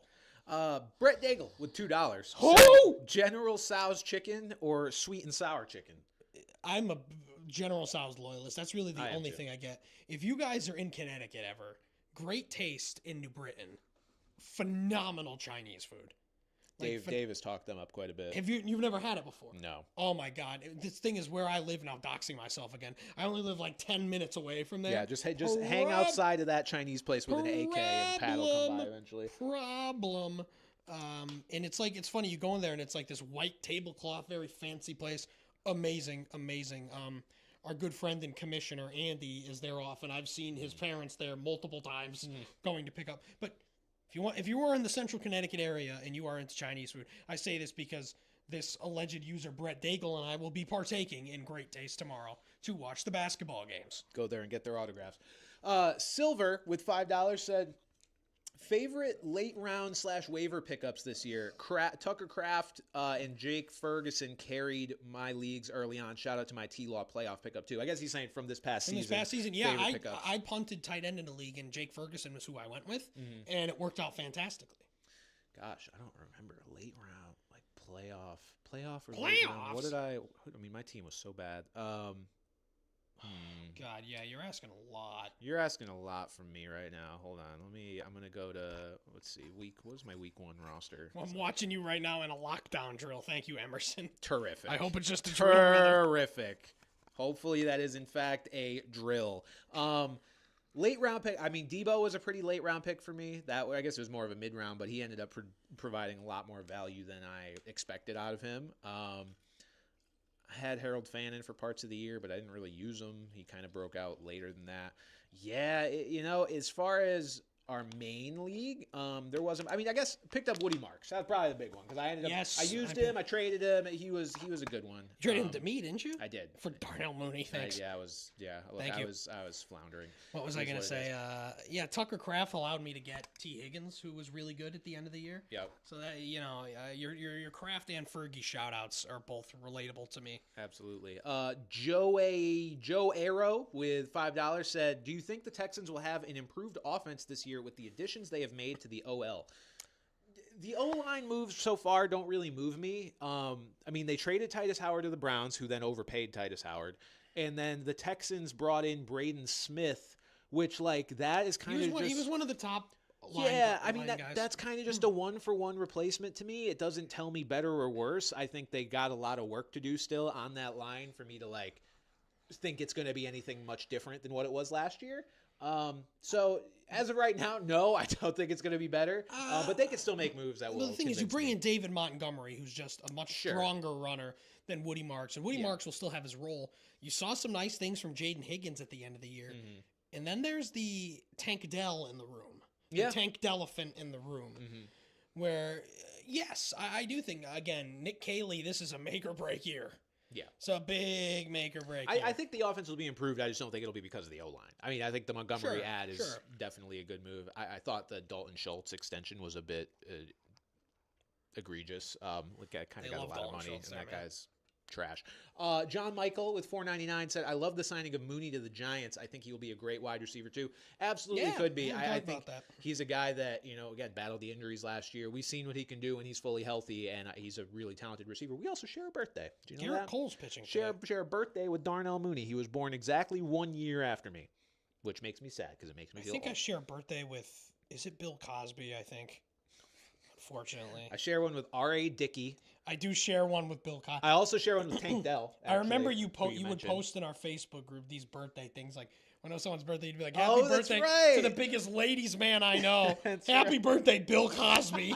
This was 15 years ago. So don't act like this is not post-allegations. No, it was post-allegations. No, wait. I think it was. His allegations were when we were in college, weren't they? I don't know, but that might have still been it. I might have still done it. Bill Cosby allegations. Great. On my Wi-Fi network. Bailey Reichert with $4.99 said, "Is Etienne going to change his name when he gets traded to Devin Etienne?" He might. It was 2014, by the way, so we were in high school, so I do think that. wiped clean of anything that happened in high school. Yes, Devon Achane is going to change his name to Devon Etienne if he gets traded. 100%. That's the Yeah, rules. I saw a tweet that actually it's pronounced Etienne. Ty Daniel at $4.99 said, Ty Daniel with $4.99 says, Pat, you made me a Yukon fan. How? Excuse me, Ty. First of all, Bran is the actual... March Madness is a mere 48 hours away. Actually, or no, sorry, 20. I was thinking of Yukon. Yukon plays on the day that starts in 48 hours. It's March like Madness, 25 hours away right now. March Noon, Madness think, itself is 25 hours away. And I am here wearing the Yukon jersey and Yukon hat, while Pat can't be bothered to wear anything other than his Central Connecticut Blue Devils shirt, who are not participating in March Madness. But Pat made you the Yukon fan. I will not stand for this. You're banned. Mods, ban him. I don't have any mods. But ban him anyway. I'm not even a mod. Visman Sports with $2. 12:15 tomorrow. TCU, Ohio State. Of all the matchups, that is one of them. I think that's a good matchup. I'm excited I mean, for it's that going to one. be a good game. Those are two good teams. I think I'm genuinely going to flip a coin on that one. Yeah, I'm going Ohio State because of EJ Liddell. He's getting some run for the Nets right now, Is he unfortunately. really? The Nets are so bad they're He's playing. in the NBA? Yeah. Well, Oh my well here's the God. thing is, remember from Wichita State, Tyson Etienne, the big man? Tyson Etienne, yes. And I was going to say, is his name Probably. Etienne now too? Probably. Can we... We have a global... Austin Cormier, if you're listening, he's also on the Nets. I need you to look into this. Visman Sports with $2 said, what would be your 0.0 on Roll for Sandwich? Okay, so Roll for Sandwich is a TikTok series of a guy who rolls a dice for every ingredient of a sandwich, and sometimes it makes really outlandish combinations. So Who's this, Lexi that's doing that? no, but she did show me the series. Yeah, she should do it. But what would be your 0. So this would be like, what would be the sandwich that you would just fucking hate and give a 0 to? I mean... let's see. What would have to be on a sandwich for me to give an absolute really 0? don't like mustard. Okay, I've come around a little. I don't like pickles. I love pickles. It depends. Like, I don't like the jar, but like if you like put some cucumber and some vinegar just for a little bit, love that shit.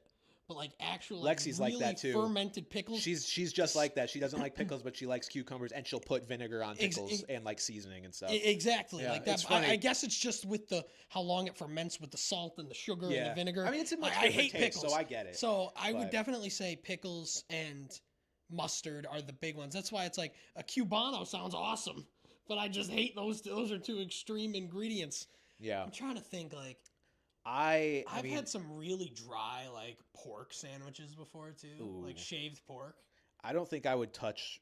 I'm not a like a tuna or like a chicken salad Ooh, guy. no. And I love chicken and I love salad, but God, chicken salad or like tuna salad, like so that kind of or like egg salad. Don't put salad on a sandwich. You either need to have a salad or a sandwich. I'm You trying don't to need think. put a I salad don't on a like sandwich. really any of the salads, and like Yeah. I've come around on mayo a lot too, like in general. But like first of all, tuna salad should put you in prison. But like egg salad is just okay. Gulag. Macaroni salad is just okay. Yeah. I don't like chicken salad. I don't like There's another one. What the fuck? It's 0.0 would be one of those on like pumpernickel with like hot sauce. Yo, pumpernickel's not that bad. It's yeah. I'm very anti whole wheat bread. Like fuck off. Just like That's fair. Yeah. I think the biggest sauce I have a beef with is hot sauce because honestly, I just don't like the taste of like a buffalo sauce or like a hot sauce. It's not. I'm not a fan. I like spicy things. Don't get me wrong. Love spicy things. So do you But do you the not like flavor- buffalo wings? Not really. I love It buffalo needs to be a wings. really specific type. Like it's very hit and miss for me. So I would say those You ingredients. guys Let's say like buffalo wings in the Central Connecticut Tuna- area. J. Timothy's in Plainville, unbelievable. tuna salad sandwich on pumpernickel bread with hot sauce. And what are the toppings I really don't like? I'm pretty open to toppings. I'm just I trying- mean, hey, yo, whoa, broccoli, whoa. broccoli, fuck broccoli, fuck Yeah, broccoli hard, broccoli's- So like, I guess mine. Honestly, I'd and probably then go, fuck like, Swiss cheese because it don't taste like anything. Oh, I don't like cheese. that Swiss much. Swiss cheese tastes like Like cardboard. if you put Spending more time on this question than any I'll other. go with the tuna salad with like mustard, pickles, olives, caramelized onions. Those are like four of my least favorite things. there's a guy on TikTok And that then, does this thing called the poop deli. Oh, dude, I know the poop. Yeah, let me get a scoop out the bagel. Put a big smear of poop on it. I can't do any poop. What? I'm sorry? I'm all out of poop. No poop! I love the... Oh, I like the ones where he pretends he doesn't like. He's like, there better not be any poop on it. I don't want any poop on it. It's like, sir, we don't serve can I get a poop. bacon, egg, and cheese? Well, but don't put... All right, well, maybe just a little smear poop on it. Bacon, scoop out the bagel, fill it Salt, with poop. pepper, ketchup, poop. Fill it with poop. It's So fucking so stupid. It's so but funny. It's so all right, moving on from the sandwiches. I think I'd rather have poop than tuna on I a think sandwich. I would too. Nami with $6.99 of Nice. Canadian dollars. Thank you. Said, do you think the Commanders can win their division with a healthy Jaden Daniels plus the new free agent acquisitions? Huge fan. Absolutely. Absolutely, because the Eagles are kind of weird, where it's like the Eagles They're will always either be kinda weird. really good, but they can also kind of be ass. Yeah. And the Cowboys, again, the Cowboys have similar potential, but I kind of see the Cowboys being like maybe I feel like 10 wins is kind of their peak. Yeah, I mean, And the Giants are the Giants, so it's not impossible. Granted, this was a team in the NFC Championship game just 2 years ago. now if the Cowboys had a guy like Micah Parsons, maybe it'd be a different story. Yes, potentially. All right, we'll do a couple questions from the general chat before We got a few more hop here. off here. Do we have more donation questions? Shoobs on Sports. Fuck, Mary, Kill, Marcus Wheaton, Kamar Aiken, and Dante Moncrief. Oh, I have to refresh. That's why. I am going to marry Dante Moncrief because he was like genuinely the best of this group. Like he had some years on the Colts and the Patriots. He was on the Patriots for a little bit as well. Yeah. I'll marry Marcus Wheaton just because I'll fuck Marcus Wheaton just because I remember him more. I don't really remember Kamar Aiken very much, to be honest with you. But I remember Marcus Wheaton. Kamar Aiken was definitely the least relevant of these guys. Marcus Wheaton at one point was like an up and coming guy on the Steelers. Right? Yes, yeah. So yeah. Kamar Aiken, was he on the Texans? Like I couldn't even tell you. Kamar Aiken was on the Ravens mainly. Kamar Aiken. Okay, I don't know where he went I don't. after I don't that. remember very much about. I'll him. marry Dante Moncrief, fuck Marcus Wheaton, and kill Kamar Aiken. Yeah, How so about we're on the that? same page. That's good to know. Okay, now All we this can talk answer about some of sandwiches these. is making me hungry, but I'm super nauseous, so I've been eating neutral ass foods. So I'm gonna go home and make bland scrambled eggs with bread and butter, and that's gonna be my lunch because Bread. For those of you who didn't listen last week, in between my two surgeries, I caught COVID, which first of all is just fucking hilarious, and I'm having what the kids call COVID rebound, where I've just had a headache and been nauseous for the last 4 days. So it's like I'm a mess. Like my back feels better than my body, than my illness feels right now, which is insane. Hey. Considering I had my second back surgery was a mere 9 days ago. All right. Any questions for the general chat? Pop a few in there. We'll answer a couple. Swiss Sawyer, cheese is a top tier cheese and a bottom tier defense. That's pretty funny. Swiss cheese is ass disgusting. butter. Ass. Well, that's one of my biggest hot takes. Is I don't really like cheese that much at all. Like it's got to be melted. Sadist. It's got to be melted. Like Oh, well, I mean, I agree with that. like I like people prefer it eating like like the cheese plates and cheese and crackers repulsive to me. I like it, but I'm not. Yeah, I'm not. I can live without it. Only cheese I like cold is mozzarella. Mozzarella cheese is just whether it be the bag one or fresh mozzarella is so good. That's why cheese sticks are mozzarella. That's what you see. Like I fuck with cheese sticks, but besides that, like no. And there are so many kinds of cheese. Yeah, Pat got the long COVID. I really fucking hope not. Like that would be COVID the long way. the long COVID. And well, the thing is, long it's way. so scary too because like when you have fever like symptoms after surgery, it tends to be like you worry about infection. Mm-hmm. So I'm freaking the fuck out. I'm sending pictures to every doctor I know. My wounds look great. So it's just like I had COVID last week and I'm still fucking dealing with it. Sawyer said, you both made me Yukon fans. I have Castle and Klingon in my dynasty. Dude. Oh, hell yeah. What Klingon the other day had like 13, 15, 5 assists and 3 blocks. That's the Klingon I knew was in there. So good. Like I am like every night I look at the box score and I'm just like, this kid is so. Everyone knew the defense was there. Yeah. But it's just like, can his offense? He's gonna make a lot of money in the NBA. Yeah. He's gonna get a big extension or a big second contract. And Stephon Castle is just straight up him. He might be the worst 3-point shooter that actually shoots threes in the league, but it doesn't like that's how good he is. He's a lockdown perimeter defender. Even last night, he only had 3 points, 12 assists. Yeah. He rebounds. He's an athletic freak. I said it going into that draft that he was, well, at Yukon when he kind of wasn't playing a lot. and wasn't playing well, my dad's talking like, oh, I don't know. And I'm like, this guy is going to be nasty. And now he's on my dad's team. He's on my dad's team. Gotta be nice to be Stephon Castle. You go from playing with like the biggest cheat code in college in Donovan Clingan to the biggest cheat code in the NBA. The biggest cheat code ever? Ever, yeah. When do applications for the Brampire League open? Closer to the season. July. Yeah, we ain't quite there yet. We're not doing it on Instagram DMs anymore because I'm pretty sure that's what got me. You'll find out. Banned. So yeah, we'll. I mean, it's March, but yeah, think of some application ideas. Can you beat the Brampire and the Eliza? How much for you to draft Kyle Pitts 101 in your main league? $500,000. Next question. Who has a better arm, Bran or Pat? You. I guess me, just due to lack of injuries.